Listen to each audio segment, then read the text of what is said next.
Everybody, welcome back to the channel. Today's video I'm going to be cutting some integral toe kicks in a small cabinet that I'm making. Now if you don't know what an integral toe kick is, well, that is when your cabinets have the toe kick on the bottom of the base cabinets cut in to the side panel of the cabinet itself. Instead of like if you watch the kitchen island video that I just did recently, those were external toe kicks. I built toe kicks separately and then we sat the cabinet bases on top of that toe kick. So if you don't know what a toe kick is in general, it's basically an area underneath your kitchen cabinets or built-ins or whatever you have where when you walk up to the cabinet, your feet go underneath that 3 to 4 inch space so that your toes go right up to the cabinet, brings you right up to a working, comfortable feel and height where your feet aren't at the base of the cabinet back here and you have to lean over to do what you got to do.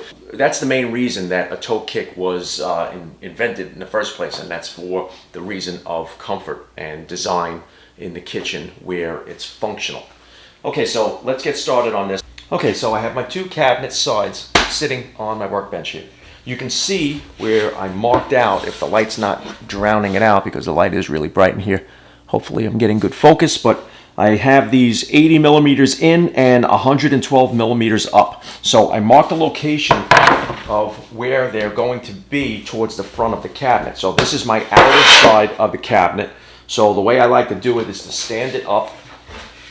And now I have my two outsides standing up as if my cabinet was facing out. So you can even make it easier for yourself and you can put the cabinet sides in the standing position and say, okay, so this is going to be my outer side of the cabinet. This is my other outer side right here. This is where I need to cut my toe kicks. You can make a little mark there, an X if you want. That helps you. And then you can just lay them down kind of like a book if you want and open it up. And now you can see that they're on opposite sides. So I like to mark both sides, but I also mark my inside of the cabinet so I don't get confused. So now I have my marks of where I want my toe kicks to be. So when you bring them together, what's going to happen is they're going to be in the same spot. You don't want to cut, especially if you have some kind of a molding or trim going towards the outside, or you know you need this to be the finished outside because it's the best face of the wood. Well, you need to make sure that you mark everything in the right orientation. So now you can see if I lean it this way, I have a toe kick cut out here. And on the other side, I have it cut out there. So what I like to do to really speed up the process and make this easier is I cut these exactly using a stop block and a guide fence with my track saw. So I know that these panels are exactly the same size. So that makes a big difference in what we're about to do. All right, so I'm going to be making this cut with a jigsaw. And the reason I'm going to do that is because it gives me a perfect 90 here because I'm using a good stiff blade and I have the settings set just right with the bearings. I'm going to be not using it in the aggressive setting where the blade will scoop forward and cut most material as quick as possible and remove it as fast as possible. I don't need that. I need a fine cut. So I'm leaving it in the 0 setting where it's not going to oscillate, but rather just go straight up and down. I'm going to turn the settings down on the speed, just one below the fastest. We don't need the fastest setting. We're not cutting metal. And I'm going to get a better cut that way. I have a 0 clearance insert here on the base of this saw, and that's going to eliminate any tear out for me. Now, some people will use a circular saw to do this, right? And it's actually double work. The reason I say that is because, first of all, if you go in with the circular saw, what's going to happen is when you get to that point where you need to stop, you are actually creating an arc. So here's the blade getting into the point, and you can see I marked it out right here where the blade will stop on the bottom. So you're not removing this arc of material when you stop at that point. And second of all, when you are using the circular saw and you're actually not really seeing where the blade is going to stop. Now, even if you have a mark on the base of your circular saw, you could very well pass that mark that you need to stop at. So you have to be very precise. And even then, once you do go in both directions, you're going to have that material that's not cut on the underside, on the arc on both sides. So you're still going to have to come back with either a jigsaw or a handsaw and then go ahead and finish that cut. So it's easier just to start off and finish with the jigsaw in one shot. Now, another thing is these are exactly the same because I cut them with a stop block and I use the track saw and the fence. So I know that when I line these up just like this and I flush everything up, I can bring these to the end of the table. I'll make sure everything is completely flush. And I'm going to take my clamps, and what I'm going to do is I'm going to lock these together. Before I put both clamps on, I want to always double check. I'm going to use my fingers as a feeler gauge here so that I make sure that I'm exact on all sides. And I can lock in the first side. Then I'll come back over here. Make sure that I put the clamp out of my way.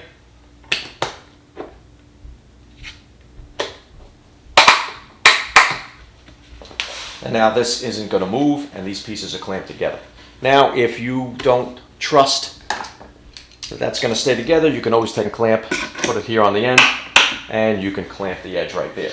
But you want to make sure that you have enough room to work in both directions. Now, I have both pieces that I need to cut in the same orientation here. This is my outside. This side on the underneath is my other outside of the cabinet.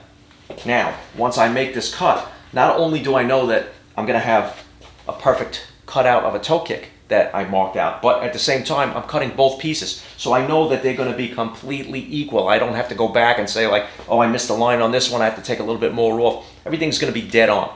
My next little quick tip right before we start to cut this is I'm going to take a square and I'm going to position my jigsaw with the blade on the waist side of the line. Now the inside here where I need to cut out, that's the waist side of the line. So once I get my blade in the position exactly where I want it, I'm going to butt my square right up against it. You want to make sure that you're using a really good square for this. Then I'm just going to remove my jigsaw out of the picture here. And I'm going to take a clamp. And I'm going to clamp my square right to the piece. I'm going to come back just in case anything moved. Nothing moved. And now I know that I can safely run this jigsaw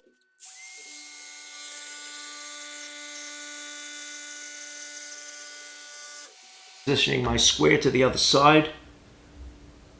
Nothing's moved. So now I can clamp it tight.